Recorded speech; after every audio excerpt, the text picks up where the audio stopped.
Hæ, Guðrún Bergmann hér og velkomin í YouTube þáttinn minn.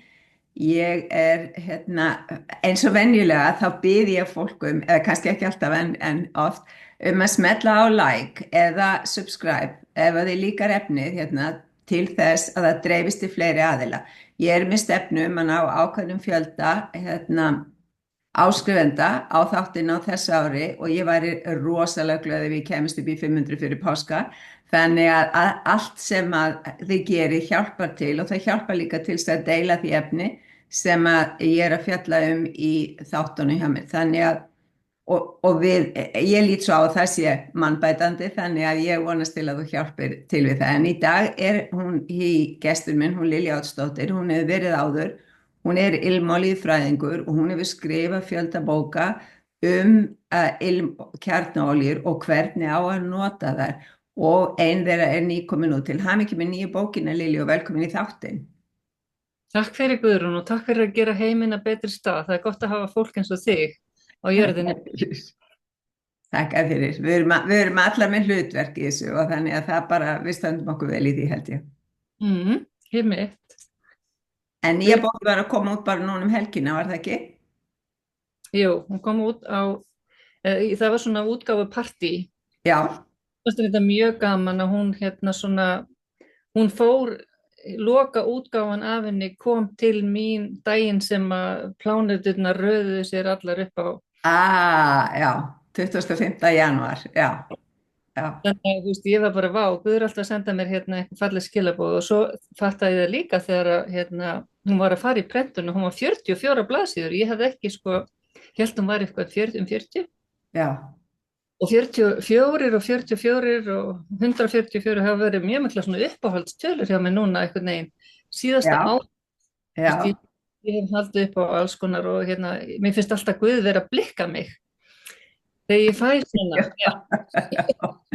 Já, við erum alltaf að fá einhver svona töluskilabóð. Það er svolítið mikilvægt að fólk til dæmis horfi á klukkunni í bílni hjá sér eða við sátum saman í bílni mínum ég og yngri sonur minn daginn og þá var klukkan 21:21. Og ég segi svona, að 21 var nú uppáhaldstalan hjá mér og pabba þínum. Já, og tvisvar 21 er 42, það er uppáhaldstalan mín.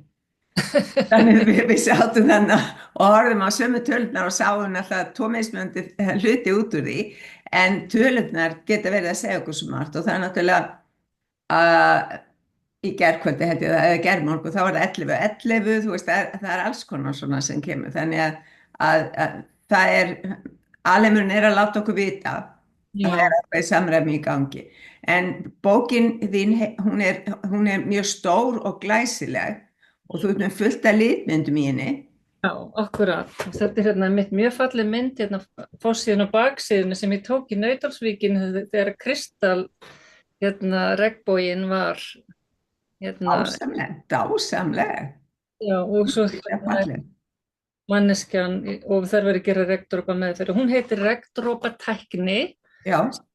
Á enska heitinu Raindrop Technique sem er þessi nudd meðferðatækni sem að Gary Young hannaði með nýju kjarnaolíum frá Young Living. Já, ég hef einmitt farið í svona meðferð hjá henni Erlu Eyland og þetta er alveg stórkostleg meðferð. Akkurat. Og ótrúleg áhrif sem bara olíurnar hafa á líkamann í svona ferli og þau alveg sitja í manni alveg bara, mér fannst nokkra daga á eftir. Segja alveg viku 10 daga, getur þetta verið með manni. Og þær vinna inn á mörgum lögum og svona undirtitillinn kjarnaolíu fyrir lífsorku og lífsgæði í daglegu lífi og aftan og er líka bara svona stutt svona útskýring svolítið af því hvað svona þessi lifandi efni eru að koma með miklu meira heldur en bara einhvern ilm. Það er að koma með töfra náttúrunnar sem eru grunnurinn að virkni, lífsorku og einstakri visku olíanna og þú upplifir árangurinn, heilunarkraftinn í hverjum einasta dropa. og þú ert að fá 40-50 dropa af olíu í á svona meðferð, já. meðferð. Já, mér finnst það, sko, mér finnst það mjög magnað og ég hef, ég held að, sko, þær voru bara, hann var bara byrjaður með ólítinu, þetta ekki síðan eitthvað 94 sem hann byrjar, Jú. Já, og þá ég var ekki flutt, en árið eftir flytt ég vestur á Helnar og þá man ég að, ein vinkona mín var að segja, þú þarft að kynnast þessum oljum og ég var bara, eitthvað allt annað að hugsa, sko, þannig ég var ekkert að því ég reyndar keypti einhverjar oljur, en svo það var ekkert svona engin kerfisbundin notkun hjá mér og ég held að það sé svolítið mikilvægt með ilmkjarnaoljur að við lærum að nota þær á ákveðin hátt og nýta okkur þær daglega og það fann ég út þegar ég fór í gegnum feelings, tilfinningaoljunar, þennan pakka með 6 oljum og tók alveg 30 daga í röð og svo náttúrulega fannst mér að það þyrfti að fara eitthvað aðeins dýpra og þá tók ég næstu 30 daga aftur og núna þegar þetta ferli er búið hjá mér að þá hugsa mér, já, ég þarf að finna annað svona ferli, að mér finnst ferlið fara svo djúpt, þannig að þessar tilfinningaoljur eru náttúrulega bara ótrúlega flottar og það er ekki svona harkalega breytingar. Nei. Það er bara svona einhvern veginn mjúkar breytingar, já, það er þetta, það er þetta og þú veist svona að því að maður er náttúrulega alltaf að takast á eitthvað svona kvíða og ótta og eitthvað þess aftar og ég sem já, þetta er búið og þetta er búið eitthvað og svo allt í einu sem já, en þú ert oft með kvíða út af þessu einhverjum svona smáatriðum eða kannski eru það stóratriði en þú veist, þau sitja svona í bakgrunni. Einmitt og líka geta hjálpað manni að vinna svona úr svona hlutum en maður þarf náttúrulega að vera svolítið móttækilegur og maður þarf að vinna með þeim og þegar þeir eru tilbúin að vinna með þeim þá gera þeir miklu meira fyrir mann. Já, eins og bara með allt, sko. Já. Og þegar ég keypti mér þennan feelingspakka, þá var ég bara á réttum stað fyrir akkurat þessa vinnu. Og þetta ásamlega sko, að tengdadóttir mín í Bandaríkjunum, hún byrjaði í þessu ferli með mér og hún var svo ánægð að ég endaði á að gefa henni svona kit í jólagjöf og þú veist, þannig þannig að þetta er að hafa áhrif miklu víðtækari heldur en bara svona á mann sjálfan sem þetta dásamlegt. Já, einmitt. En og í bókinu ég með bara allt mögulegt svona grunninn í því hvernig maður notar olíu, hvers vegna maður vill hafa hreinar, ekta ilmkjarnaoljur og hvernig munurinn og hvað og það er svona svolítið það sem ég er að reyna að kenna fólki að rata svona í skóginum að því það er svo mikið af alls konar dóti í gangi og svo mikið af villandi upplýsingum og það er svo mikilvægt að finna náttúruna, finna sannleikann því náttúrunni er sannleikurinn. Já. Og það er auðvitað því við erum ekki við erum vön að nota alls konar drast sem kemur inn í vöru sem við erum að nota dagstaglega en við erum ekki átt okkur á því við kunnum ekki að nota svona ilmkjarnaoljur eða aromaþerapíu inn í daglegu lífi því við erum bara ekki vön því. Nei. Þannig maður þarf svona að skilja af hverju maður vill velja þetta og maður getur valið þetta fyrir svo allt mögulegt annað sem maður er að nota og sem er svo miklu heilnæmar og betra fyrir mann. Já, ég er alveg sammála því. Mér finnst rosa gott að vera með til dæmis olíu mismunandi á náttborðinu mínu og sérstaklega svona því ég er náttúrulega alltaf eitthvað að takast á við meltinguna og á langa sögu í því að þá sit ég olíunar í naflan. Já. Og mér finnst það æðislegt, svo kannski, þú veist, setja 1 eða 2 dropa og svo ligg ég bara upp í rúmi smá tíma að lesa eða eitthvað og svo nutta ég olíunum út. Þannig að það er allar mögulega leiðir til þess að nýta þær og setja þær á sig og annað þess aftar og svo bara anda úr glasinu eða anda úr lófunum eða eitthvað þannig. Það er svo margar leiðir. En sko, þú ert búin að skrifa fleiri bækur ilmkjarnaoljur. Já, svona grunnbók sem svolítið líka bara hvað er hún nú? Viska andans og kraftur jurt í kjarnolíum, það sem er svolítið bara verið að fókusa á grunninn og Já, svolítið kannski þessar grunnolíur, hvernig maður notar þær í daglegu lífi. já, Þetta er svona bókinni skipt upp í kapla svona praktíska atriði bara, þú veist, að því við getum notað ilmkjarnaolíur bara fyrir svo margt, við getum skipt út fyrir svo margt annað, þú veist, í staðan fyrir að fara í apótekið og við getum notað þær á heimilinu. Það er svona, ég nota stundum við gerum það fyrir heilsuna og það er bara mjög marga vegu hægt að vinna með heilsuna, það er að taka þær inn og bera þær á sig og anda og það er þægilegt að nota svona ilmúðara. dásamlegt, já.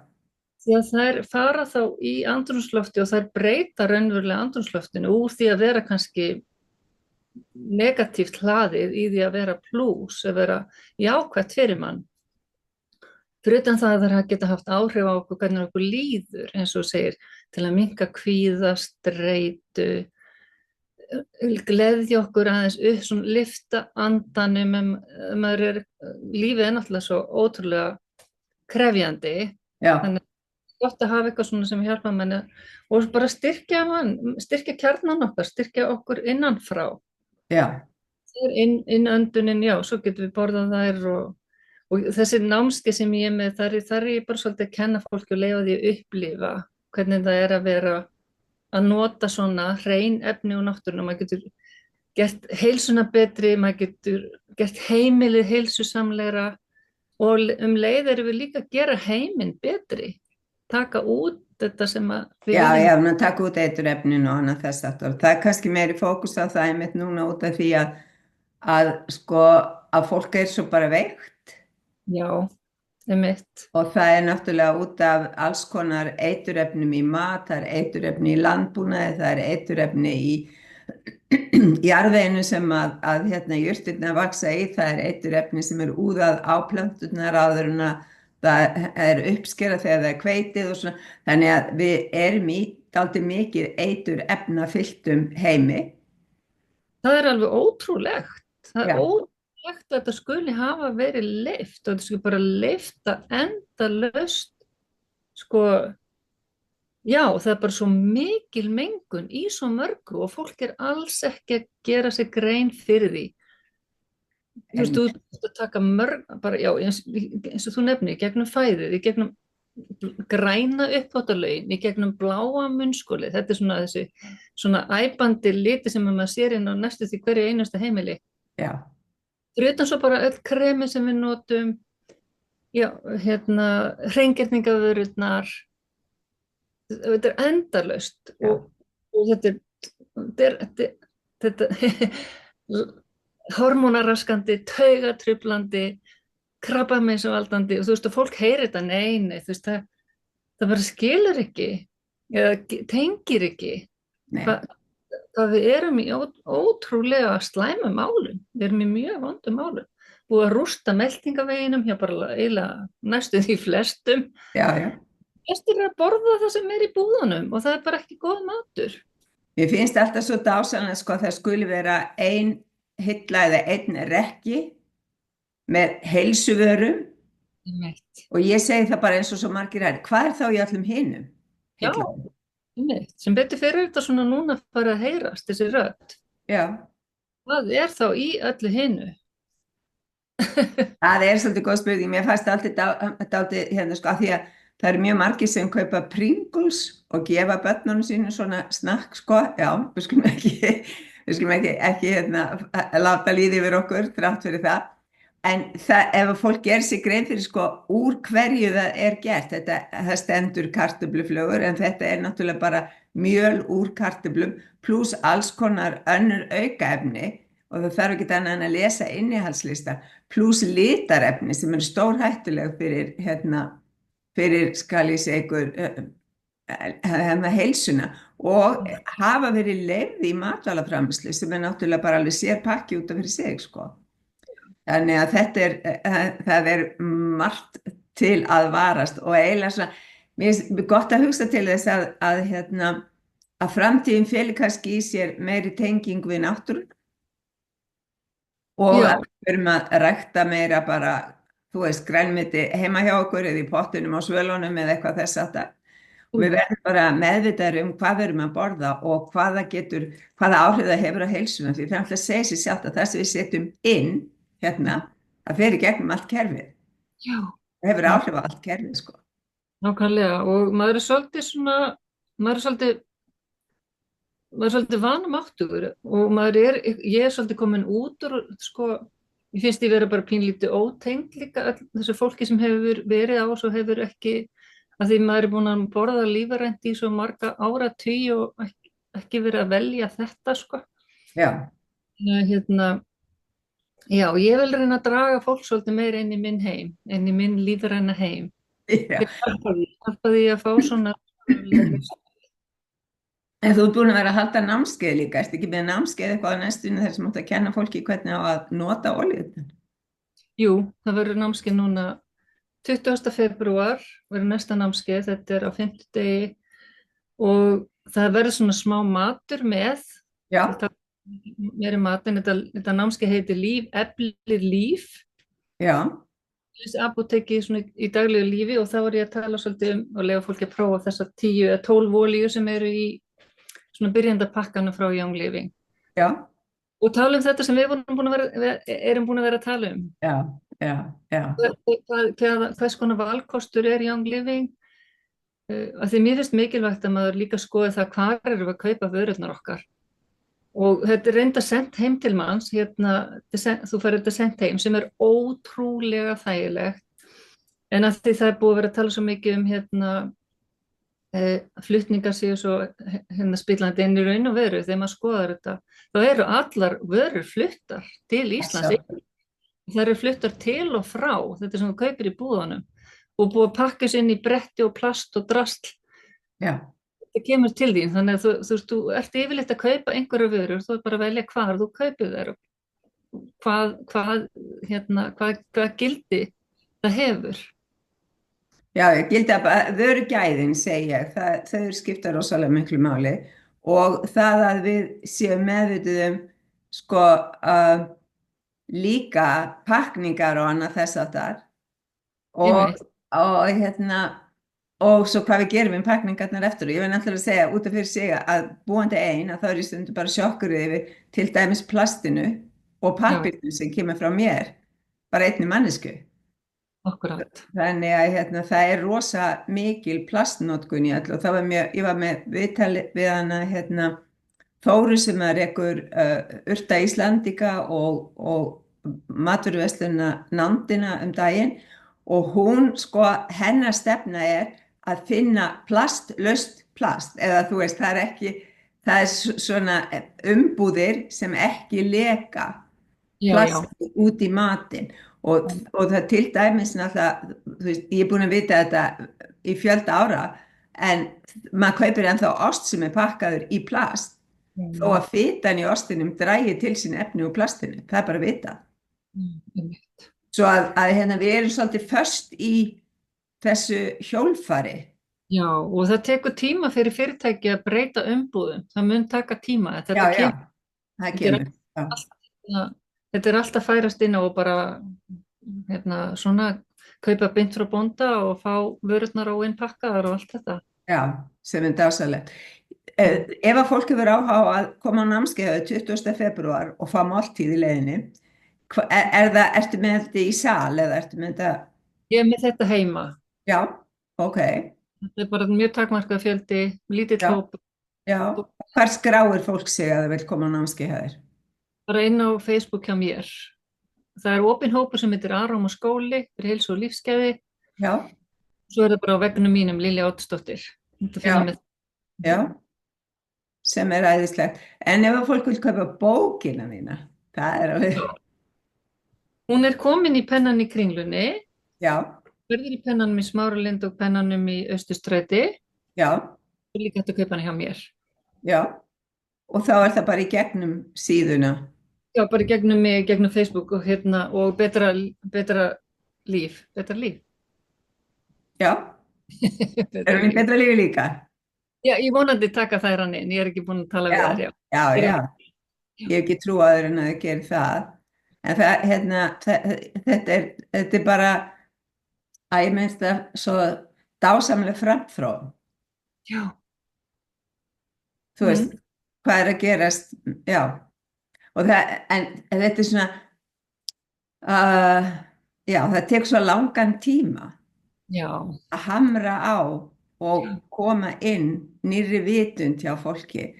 Þannig að það er svona, það fólk sem er pínu óþolinmótt eins og ég, að þá finnst mér stundum eins og býta, ertu ekki að fatta þetta, þú veist. En við erum náttúrulega sem neytendur svolítið mikið háð þeim sem eru framleiðendur.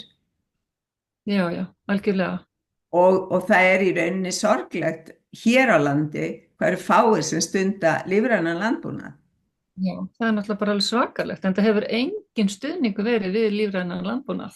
Nei, og svo er eitthvað planum að við verðum með lífræn landbúnað hvað, 2040 eða eitthvað, ég veit ég, bara hlægt. Eins og þessi pínlítið núna, en þetta bara hefur verið ótrúlega þungt og fólk er bara ekki með á nótunum, sko, hvað þetta skiptir ótrúlega miklu máli. Já, og svo líka hitt, sko, að það að kaupa örlítið dýrara í matinn til að fá gæðin, að það getur skipt svo miklu máli fyrir heilsuna og sleppa svo öllu hínu auka. Nákvæmlega, þetta er ekki dýrt og ég menna í hvert einasta skipti sem maður er að velja að kaupa lífrænt, er maður líka að velja lífið á jörðinni. Já, sjálfsög. Kaupa eitthvað sem mengar jörðin okkar, þá erum við bara í raun og veru að láta jörðina borga fyrir okkur. Þetta er náttúrulega bara, þetta er bara ranghugmyndir. Fólk er oft að sjá því hvað er raunveruleikin. Raunveruleikin er það að við eigum skilið að fá hreint og heilsusamlegt og lífrænt og gott fyrir okkur og jörðin okkar á það skilið líka. Við þurfum bara að skila henni sómasamlega til framtíðarinnar. Já, þetta er alltaf í hug það sama og sko Indíánarnir í Norður-Ameríku, frumbyggjarnir þar sko, það var náttúrulega þeirra pólisía var eða stefna að þú passaðir sko jörðina fyrir 7 næstu kynslóðir. Já, einmitt. Hérna er einmitt Lakota Indíána, ein setning, náttúran er ekki fyrir okkur, hún er hluti af okkur. Hún er hluti af þinni alheims fjölskyldu. Já. Ég held að sko, en skilningur af þessu aftur aukast mjög á þessu árút, því það er svo mikla breytingar og jörðin er að láta í sér heyra. Hún er að fara í gegnum breytingarnar eins og við. Já. Og hún er náttúrulega að láta í sér heyra með jarðskjálftum og hún er að hreinsa sig. Einmitt. Af gamalli orku og við verðum að breyta að því kerfin eins og þau eru ekki að næra okkur og eru heldur ekki að næra lífið og það er náttúrulega stóra málið í þessu. Akkurat. Já, og ég er sko, ég skil alveg bændur, það er alltaf átak að breyta og allt það, en kannski þurfa þeir líka að taka sko frumkvæðið, af því það er bara örfáir bændur sem eru með lífræna vottun á landbúnaðinu sínum. Já, alveg ótrúlega fáir. Já. Og það bara að vera alltaf að ausa þessum tilbúna ábyrði á túnin er bara ekki gott. Þeir verða bara að fara að hætta þessu og svo allir fóðubætirinn sem er bara með innfluttu einhverju drastli í sem að fer í gegnum, fer til okkar í gegnum mjólkina og kjúklingakjöt eða hvað sem þetta er sko. Þeir eru gegnum allt. Það sem við borðaði. Þess vegna eru líka allir í vondum málum, halda allir að þeir séu með óþol fyrir glúteni en þeir eru alltaf bara búið að eyðileggja þarmana út af þessum efnum. Já, en þeir eru meðal annars í brauði og fólk, við höfum upp á síðkastið í samfélaginu okkar lagt miklu meiri áherslu á brauð heldur en nokkuð annað með öllum þeim aukaefnum sem eru í tilbúnum brauðblöndunum sem að mæta bara annarkvort forbakar til landsins eða tilbúnar blöndur sem að bakararnir áður bjuggu til sjálfir. Þannig að það er svo mikil breyting á þessu og það eru efni sem koma með mjölinu sem að hafa þessi eðileggjandi áhrif og svo bara, já, fæ bara samloku, fæ bara hambúrgar, þú veist, það er brauð í öllu. Svo Já, það, þegar við förum úr brauðinu, þá breytst heilsa. akkurat. Það er bara þannig. Heyrðu, en ég bara segi, gangið rosalega vel með bókina og gangið rosalega vel með námskeiðið sem hægt að skrá sig inn á Facebook síðan í Arómaskóli. Heitir það Arómaskólinn? Arómaskóli fyrir heilsu og lífsgæði. Já, og svo inn á síðuninni Lilja Odds. Já. Bara takk hérlega fyrir í dag. Takk hérlega, Guðrún. Takk fyrir mig. Takk sem leiðir. Takk.